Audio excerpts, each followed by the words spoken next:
이 밤에 주님의 평안을 누리는 방법이라는 제목으로 하나님 말씀 선포하겠습니다. 오늘 이 밤에 나오신 우리 여러 주님의 백성들, 우리 신자분들의 마음 어떻습니까? 먼저 한번 묻고 시작하시죠. 평안하십니까? 여러분의 삶에서 여러분의 마음이 평안하십니까? 여러분의 지금의 마음이 정말 고요한 들판에서 평화로이 풀을 뜯고 있는 양이나 어떤 그 망아지 같은 그런 평안이 있습니까? 아니면은 언제든 맹수가 나를 잡아먹을까? 내가 계곡에 빠져서 위험에 처할까? 그런 불안이나 걱정이나 근심이 있습니까? 이 밤에 오신 여러분들이 진짜 주님을 만난 이 자리가 천국인 것처럼, 그 천국에 들어온 것처럼 평안하십니까? 여러분, 신자가 교회에 들어오면 평온하셔야 돼요. 그러니까 교회에서 평안을 느껴야지, 세상에서 평안을 느끼면 위험한 거예요. 그러니까 내가 술집에 들어갔는데 마음이 평안하다거나, 백화점에서 막 쇼핑하고 돌아갔더니, 백화점 안에 들어갔더니 내가 진정한 평안을 찾았다고 한다 그러면 그분의 영적 상태는 좀 위험한 거죠. 사실은 그거는 진짜 평화가 아니라 내 욕심이 이끌고 있는 흥분의 상태입니다. 그러니까 내가 평상시에 좋아하는 거를 이렇게 가까이 하게 된 것에 대한 흥분 상태.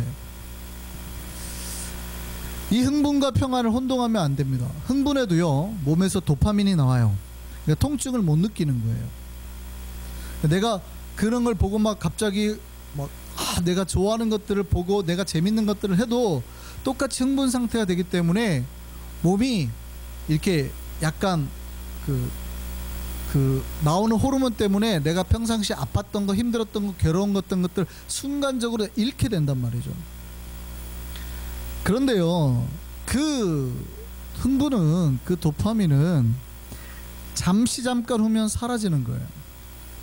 내가 물건을 사거나 내가 하고 싶은 일이 끝나면 곧 사라져버리고 마는 겁니다. 그러니까 사람들이 어떻게 해요? 또 다른 흥분을 누리기 위해서, 더 큰 흥분 상태를 유지하기 위해서 더 예쁘고 더 좋은 물건을 또 구입하는 거죠. 그러니까 신자는 깨달아야 돼요. 세상에서 주는 것이 참 평안이 아니라 그게 잠깐이라는 거예요. 그러니까 마취 상태로 잠깐 내가 마비가 된 거지, 그게 내 평안의 상태가 아니라는 거를 깨달으셔야 되는 겁니다. 왜 이게 위험하냐면, 그게 평안인 줄 알고 거기에 머물렀다가는 언젠가 한번 큰 환난이나 그 쓸림이 있어요. 그 자리에서 빨리 피해야 되는데 그것이 복인 줄 알고 오래 머물면 죽을 수 있다 이 말이죠. 저는 물론 나야가라 폭포를 안 가봤습니다만 나야가라 폭포가 엄청나다 그러죠. 그 엄청난 이유는 강폭이 넓기 때문입니다. 강폭이, 그러니까 물량이 엄청난 이유는 강폭이 넓기 때문이에요. 그러니까 엄청난 양의 물이 떨어져서 거대한 폭포의 장관을 만들어냅니다. 그런데 강폭이 워낙 넓다 보니까 그 위쪽에서는 사실은 밑에가 폭포가 있는데도 불구하고 그 강물의 흐름을 잘 못 느낀다 그래요. 그러니까 약간 상류층에서는 고요한 거죠, 물이. 그래서 재밌는 거는 해마다요, 많은 수의 야생 오리가 폭포에 빠져가지고 죽는다 그래요. 여러분, 야생 오리는 날아다니잖아요. 철새니까 날아다닌단 말이죠. 하늘을 날 수 있는 오리가 물에 빠져서 죽을 수 있을까요? 캐나다에서 추워지면 이 미국 쪽으로, 남쪽으로 이렇게 야생 오리들이 날아서 온다고 합니다. 오다가 힘들면 어디에 머무냐면 그 나이아가라의 그 위쪽 강물에 머무르는 거예요. 거기서 물고기도 잡아먹고 쉬고 또 깊은 잠을 자는 오리들도 꽤 많다고 합니다. 강물이 고요하니까. 근데 처음에는 고요하니까 거기가 먹고 살만하니까 쉬는데 점차 어떻게 해요? 떠내려가는 거죠.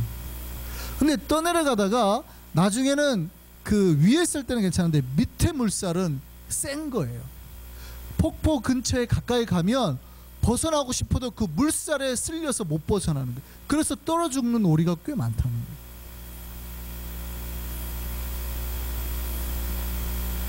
여러분, 여러분, 세상에서 평안함을 누리고 있다고 착각하시면 안 돼요.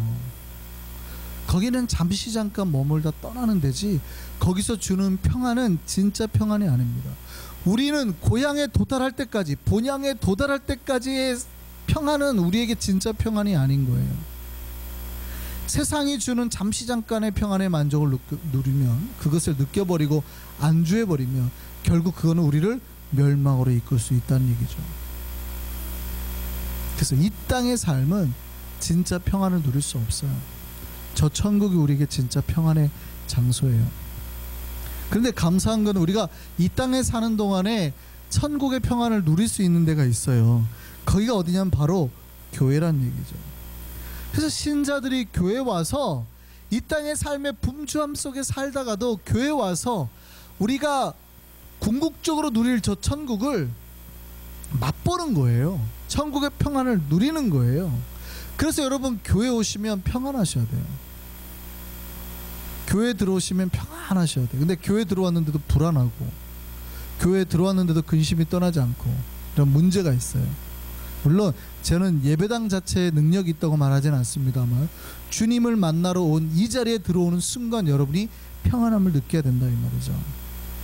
이 밤에 오신 우리 모두가 주님께 주시는 그 참 평안을 누리기를 소망합니다. 그래서 신자는 평안한 가운데 살아야 돼요. 세상의 어떤 고난이나 폭풍 속에도 흔들리지 아니하는 그 평안이 우리 내면에서 있어야 된다, 이 말이죠. 그럼 어떻게 하면 그 평안이 깃들까요? 예수께서 우리에게 이렇게 말씀하셨습니다. 내가 너에게 평안을 주노라. 너희에게 평안을 주노라. 이 평안이라는 말의 헬라어가 에이레네입니다. 이 에이레네라는 뜻은 사실은 어떤 마음이 고요한 상태, 아니면 내 마음에 근심이 없는 상태라는 뜻은 아닙니다. 원래 헬라어에서의 그 에이레네라는 뜻은 동사 에이로에서 왔는데, 이 에이로라는 뜻이 원래 무슨 뜻이냐면 결합하다라는 뜻이에요. 그러니까 영어로 하면 combine 이런 뜻이죠. 뭐가 이렇게 딱 묶여져 있는 거예요. 그걸 평안이라고 쓴 거예요. 평안. 그러니까 우리가 평안할 때는 언제 평안하다는 거예요? 혼자 있으면 불안한데, 누구에게 딱 묶여있을 때요? 예수님에게 딱 묶여있을 때. 내가 예수님 손 잡고 있을 때 평안하다 이거예요. 아이들이 혼자 막 나가서 잘 노는 것 같은데 갑자기 자기 주변에 엄마가 없는 걸 알고 갑자기 불안해지죠. 그럼 빨리 달려와서 엄마 손을 잡죠. 그때 안도감을 느끼는 그 감정이 바로 평안인 거예요. 그러니까 여러분이 세상에서 혼자 살 때는 절대 그 평안함이 있을 수 없어요. 물론 주님께서 동행하시고 함께 하시지만, 여러분이 진짜로 평안함을 느낄 때는 언제냐면 내가 주님 안에 있고 주님 손에 있고 이렇게 주님의 임재 처소로 나왔을 때 평안함을 누리는 거예요. 그래서 이 평안은 세상에서 얻을 수 있는 평안이 아닙니다. 돈이 많다고 권력이 있다고 평안한 게 아니라 주님과 내가 바른 연결이 되어 있을 때 얻을 수 있는 거예요. 신자는 그래서 언제나 내 삶에 평안이 있어야 됩니다. 평안에 거해야 됩니다. 내가 지금 평안하냐, 내 마음이 평안하지 않냐에 따라서 내가 주님과 지금 연결되어 있느냐, 그렇지 않느냐를 알 수 있기 때문입니다. 여러분이 주님과 연결되어 있다고 하는데 여러분의 마음이 불안하다는 것은 말이 안 돼요. 왜냐하면 주님께서 뭐라고 그러시냐면 내가 너에게 평안을 주노라 그랬거든요. 근데 내가 주님 손잡고 있고 주님과 연결되어 있는데 내가 불안할 수 있어요, 없어요? 그거 없죠. 그 말이 안 되는 거예요. 만약에 내가 주님과 연결되어 있는데도 불안하다는 것은 주님과 연결되어 있다고 하는데 통로에 문제가 생긴 거예요. 통로가 막혀 있다거나, 아니면 우리가 예수님 손잡고 있다고 생각했는데 사실은 다른 거 손잡고 있는 거죠. 나는 예수님 손잡고 있다고 말을 하고 있는데 알고 봤더니 옆집 아저씨, 우리 엄마 손잡은 줄 알았더니 알고 봤더니 옆집 아저씨 손을 잡은 거죠. 분명히 집으로 가야 되는데 이상하게 다른 데로 나를 끌고 가는 거예요. 그러니까 끌려가면서 불안해지는 거죠. 뭔가 이상한데? 그리고 쳐다봤더니 나중에 봤더니 우리 엄마가 아니라 다른 아저씨인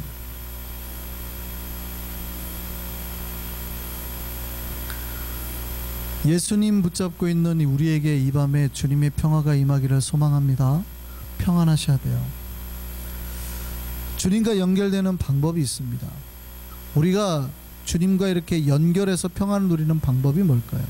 성경은 우리가 평안에 이르게 하는 세 가지 길이 있다라고 말합니다. 이 세 가지 길을 통해서 주님과 연결되고 그러므로 주의 평안이 우리에게 되는 거예요. 그 첫 번째가 말씀입니다. 오늘 본문 165절에 주의 법을 사랑하는 자에게는 큰 평안이 있으니 라고 말씀하고 있습니다. 그러니까 하나님의 말씀을 사랑하고 가까이 하는 자에게 평안이 있다. 근데 이 말씀 바로 직전에 어떤 말씀이 있냐면, 그 나라의 통치자들이, 지금 이 시편을 쓴 기자의 삶에 큰 어려움이 있는데, 그 나라의 고관들이라는 얘기는 루어거든요. 그러니까 통치자예요. 통치자. 그 나라의 통치자들이 자기를 지금 핍박하고 있는 상태라는 얘기죠. 그러니까 왕이 나를 지금 죽이려 하는 상태라는 얘기예요. 그러니까 얼마나 힘들겠습니까? 그런데도 나는 뭐요? 주의 말씀만, 나는 오직 주의 말씀만 따릅니다. 나는 주의 법을 사랑하고 지킵니다. 그러므로 나에게 지금 평안함이 있습니다. 신자가 어디에서 평안함을 누리냐면, 세상에 흔들리는 법과 질서를 따라갈 때 평안함을 누리는 게 아니라 흔들리지 않은 영원한 진리인 하나님 말씀을 따라갈 때 평안함을 누리는 거예요. 세상을 따라가면은 부자는 될 수 있을지 몰라요. 여러분이 지금보다 더 잘 먹고 잘 살 수 있을지는 몰라요. 그런데 평안함은 없는 거예요. 하나님의 말씀을 따라 사는 백성에게 평안함을 주시는 거거든요. 내가 비록 손해를 보지만 내가 거짓을 행하지 아니할 때 주님께서 나에게 평안함을 주시는 겁니다. 신자가 주의 평안을 얻는 첫 번째 방법이 말씀입니다. 그 말씀을 따라하지 않거나 말씀을 가까이 하지 않으면 어느샌가 그 마음에서 평강이 사라지기 시작하는 거예요. 두 번째는요, 찬양입니다. 신자가 평안을 누리는 두 번째 방법이 찬양인데, 오늘 본문에서 기자가 이렇게 말해요. 내가 하루에 7번씩 찬양하나이다. 여러분 하루에 몇 번 찬양합니까? 여러분 하루에 몇 번 찬양합니까? 새벽기도 나오면 그래도 두 곡은 찬양을 하죠. 그러면은 점심 때 2번 하시나요? 잠자기 전에 3번? 그럼 7번?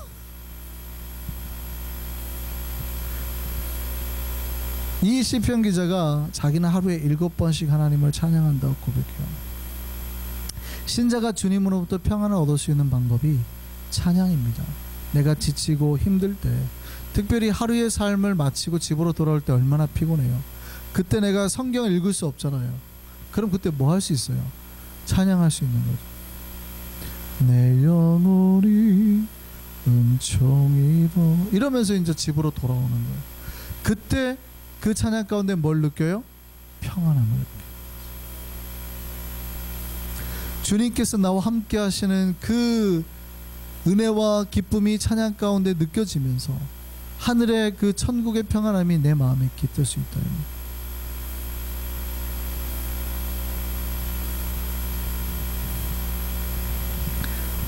찬양은 마음을 울리고 두려움을 쫓아내고 근심 걱정에서 벗어나게 해요.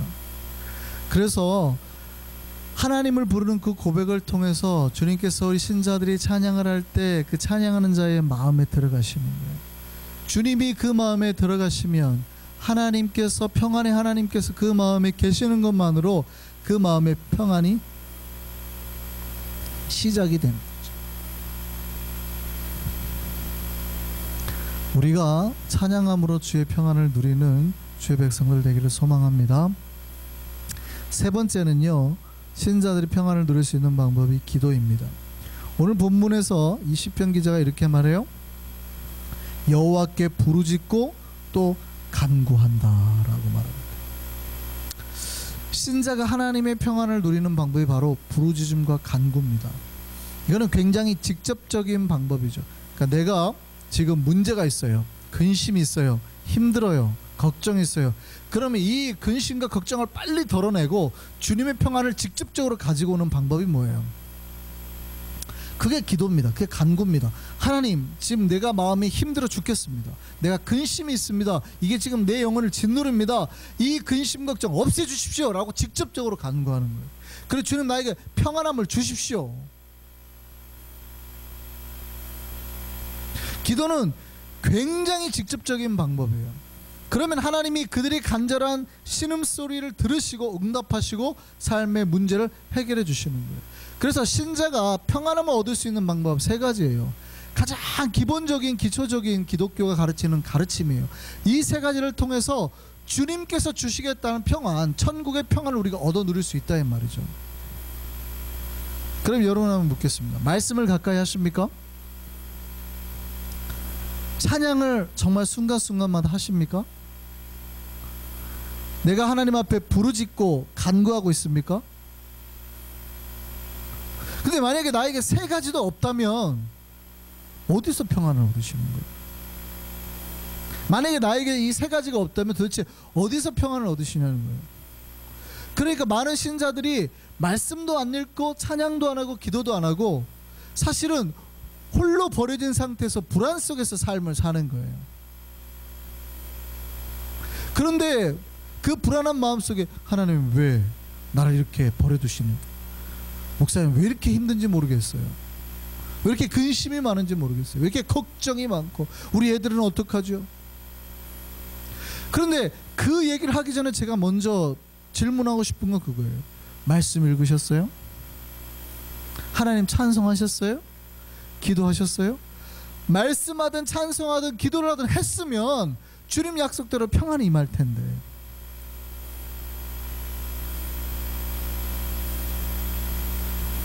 말씀과 찬양과 기도로 하나님의 평안을 누리고 살 수 있는 저와 여러분 되기를 바랍니다.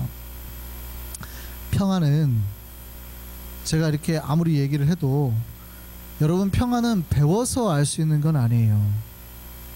평안이 어디에 있는지, 평안이 무엇인지 학습하려고 하면 안 돼요.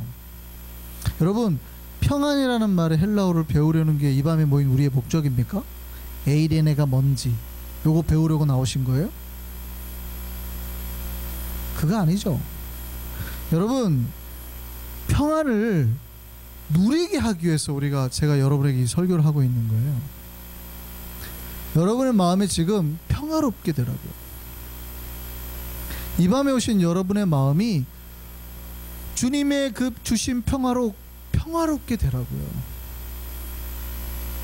아, 오늘 이 밤에 내가 에이레네 하나만 외우고 돌아가자, 그러라고 여러분을 부른 게 아니에요. 그거 외워서 뭐 하시게요? 그거는 목사만 외워도 되지. 신자들이 에이레네를 알아서 뭐 할 거냐 이 말이에요. 그런데 여러분 마음속에 평화가 없으면 그거는 여러분 완전히 잘못되신 거예요. 이 밤에 와가지고 완전 허탕치신 거예요. 내가 신자냐 아니냐가 결정될 수 있는 상황도 되거든요. 주님이 있으면 평안인데 주님이 없으니 내가 평안을 뺏긴 거거든요. 평안을 누리셔야 됩니다. 평안을 배우는 게 아니라 평안을 누리시기를 바랍니다. 제가 지금 말씀하신 게 무슨 말인지 잘 아셔야 돼요. 평안을 배우고 찾고 이게 하려고 하는 게 아니라 진짜 여러분 마음속에 평화가 임하도록 여러분 마음을 여시고 주님의 손을 붙잡으시고 그 평화를 여러분 걸로 만드셔야 됩니다. 그 평화를 누리고 살면 여러분 인생 가운데 아무리 폭풍을 치는 밤이 오더라도요, 주님의 손 잡고 있으니까 평안이 떠나지 않고 그 속에 있는 거예요. 여러분 갈릴리 호수에서 폭풍우가 불었습니다. 그러니까 제자들이 다 불안에 떨었습니다. 우리가 죽게 됐다. 야, 다 죽었네. 우리 이제 끝났네.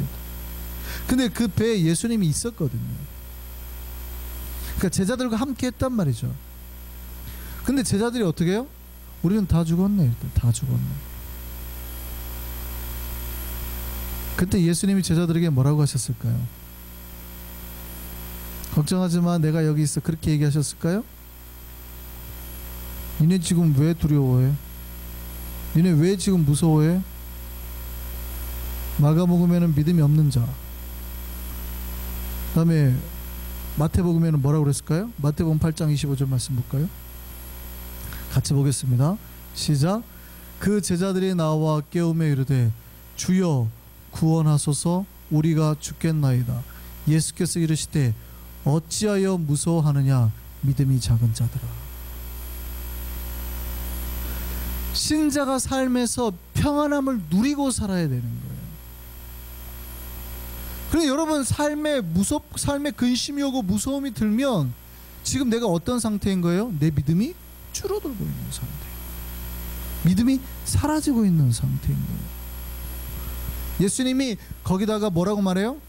야, 니네 지금 뭐하고 있어? 이 믿음이 적은 놈들아, 이 믿음이 작은 놈들아, 믿음이 이만한 놈들아. 책망하신단 말이죠. 우리는 근심하라고 부름을 받은 사람이 아니라 주님을 손잡고 주님을 만나서 평안하라고 부름을 받은 거예요.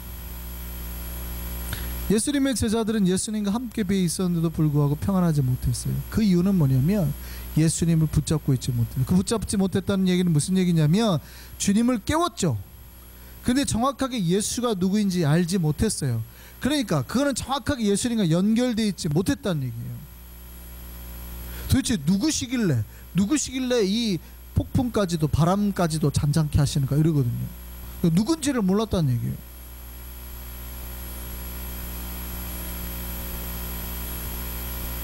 신자는 예수님을 온전히 붙잡아야 됩니다. 예수님이 하나님의 아들이시며 그 예수가 나를 사랑하시며 지금도 나와 함께 하시고 나를 보호하시고 지키신다는 게 믿어져야 돼요. 그 믿음에서 오는 평안을 누려야 됩니다. 매일의 삶에 정말 주님이 함께 하시는 그 평안 넘치기를 소망합니다. 이거를 위해서 기도하시고 이거를 위해서 말씀 붙잡고 찬송하며 나아갈 수 있는 저와 여러분 우리 한송이 모든 백성들 되기를 바랍니다. 기도하겠습니다.